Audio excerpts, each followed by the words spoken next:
What's the difference between a cine lens and a photo lens? It's a question people ask from time to time. Today we are going to get into it.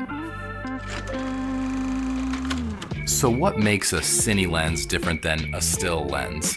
Now these cine lenses have become more, ubiquitous. There's so many more options for lenses that you can get. For a long time, the difference was just, cine lenses are more expensive. You were shooting on mirrorless cameras, and you might just use still lenses. And so the advantages everyone already kind of knows, but I want to talk a little bit specifically about this, which is the Sigma 18-35 Cine. I thought it was kind of an interesting one because the still version is so popular. This one is pretty popular too, but it's also older. And now in the used market, this is an 18-35. It's Super 35, so it doesn't cover full frame, but it's T2, so it's pretty fast and still a great lens. It's unique and has kind of a very beautiful rendering. When it's wide open, it's still very sharp. And you could probably buy one of these for about $1,500 or maybe even less. So if you're new here for the first time, you're into lenses and other technical kind of videos, you're in the right place. My name is Remzi Atassi. I'm a filmmaker based in Chicago, and I make YouTube videos about the art, the science, and the business of filmmaking and creativity. So if that's you, then please subscribe.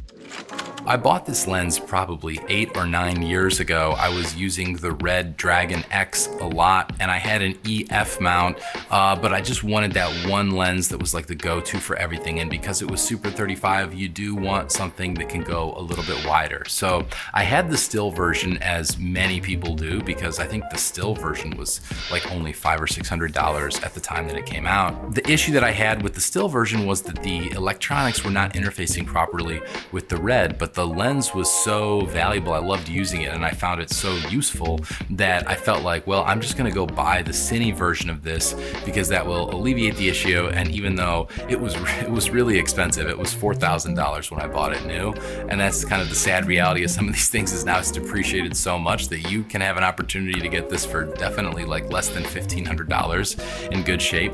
Part of the problem is I got it in EF mount, and that's kind of almost why I feel like I need to probably sell it, because most of the lenses these days are PL mount or E mount, shooting on the Sony cameras where you get the autofocus. But it just goes to show you how much can change over time, and why you may not necessarily want to invest in really expensive gear that you're going to be tied down to as your needs change over time. In any event, I had the 18-35, the still version, and with all the issues, I swapped it. I got the Cine version, and I did find that it was a great unlock. It's a lens that I take out and use all the time on its own.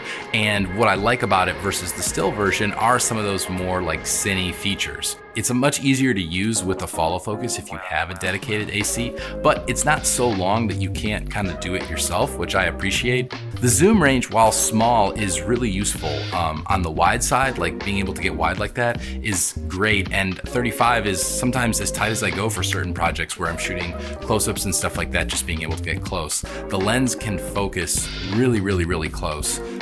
So I love that. Now I'm in a debate if I should keep it, because I have these Catta Ace which cover full frame, and they're really nice and they're versatile in a different way. I don't have the wide angle one, but the challenge is now they're in different mounts. While the 18-35 came in PL mount, I got it in EF mount, which was a huge mistake. At the time I was mostly shooting EF. The other thing with it is that there is a 50-100 that's kind of a companion for it, which I owned, a Sigma 50-100, but that lens is just not as nice as the 18-35. It had a lot of issues with focus, breathing. The image quality was still good, but it just was not as good as the 18-35, and it was quite a bit bigger and heavier. So talking about the features on a higher level of the Cine lenses versus the still lenses, the Cine lenses are of course going to have the geared iris and focus and zoom, which allow you to use the wireless follow focus or the fizz systems, or even just a manual focus. It's a little bit easier, and having the iris allows you to ramp it. What it lacks is the autofocus, but the build quality is outstanding. Like these lenses, they're made to sort of last forever. But the thing that is not different is the image quality. Like the image quality is identical. So you think, okay, should I spend even $500 on something or $1,500 on something? You really got to ask yourself what the usability is, and there's always a trade-off.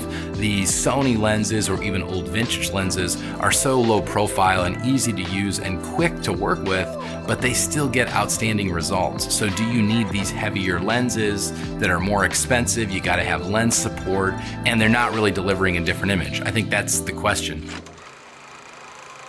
So why keep it around? I am of two minds about this because it doesn't quite have the right mount, and realistically, if I want to match it with these lenses, I should probably get the lens in this set.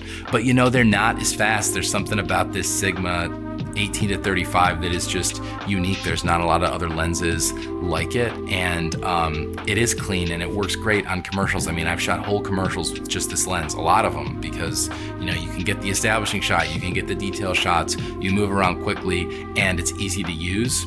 But I don't have anything else to pair it with, and it is a little more modern than most of my other lenses, which makes me wonder if I might just need to either get, you know, a wider prime in the Catta set or the zoom for them. So it's something I'm thinking about, but for now I really can't let it go because it is just too useful. Of course, so much of the images that you make are not just about what's going through the camera or the lens, it's also post-production, which is really important.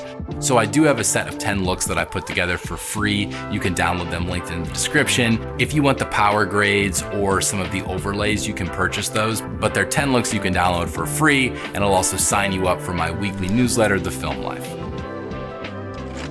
So do you really need something like this to be able to go and make nice images? I think we all know the answer is no. Your iPhone probably can do about as good of a job if you use it in cinematic mode, but it's all of the bells and whistles that make it easy to work with, help it stick around a long time, and yeah, the image quality it's pretty outstanding. Being able to go into just like a totally dark room and shoot and get amazing images out of it, it will never let you down in that sense. So that's it on the Sigma 18 to 35, a lens I really enjoy. You know, cine lenses versus photo lenses. What do you prefer to use? What do you have in the bag? Let me know in the comments. And if you enjoyed this video, please subscribe.